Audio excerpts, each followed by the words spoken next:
হলে internet connection হচ্ছে of করে দেওয়া হয়েছে। তো এখন আমরা হচ্ছে আপাতত হল ছেড়ে চলে যাওয়া ছাড়া আর কোনো উপায় দেখতেছি না। এখন এখানে হচ্ছে আমরা সংখ্যা অনেক কম সংখ্যক, তো নিরাপত্তার একটা বিষয়ও আছে। তো আপাতত আমাদের চিন্তা হল থেকে চলেই যাবো আর কি। আমরা হল ছাড়তে বাধ্য হচ্ছি, কারণ হচ্ছে যে আমাদের হল প্রভোস্ট উনি দুপুর 12টার দিকে এসে আমাদেরকে বলছিলেন যেন বের হয়ে যাই। তো তারপরেও কিছু পোলাপান, কিছু স্টুডেন্ট ছিল। তো দুপুর 2টা থেকে ওয়াইফাই অফ করে দেওয়া হয়েছে, এবং হচ্ছে যে নতুন করে কোনো পানি উত্তোলন করা হয় নাই।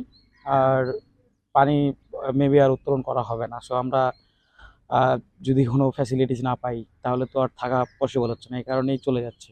আমাদের আসলে হল ভ্যাকেন্টের নোটিশ দিয়েছে।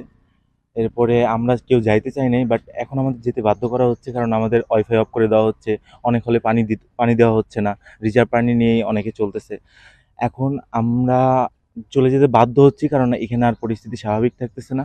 বাট পরবর্তী যে আন্দোলন অফ হয়ে যাবে এমনটা না, আন্দোলন এখন যুগ চেঞ্জ হয়েছে। তাই হচ্ছে আন্দোলন অনলাইনে চলতে থাকবে।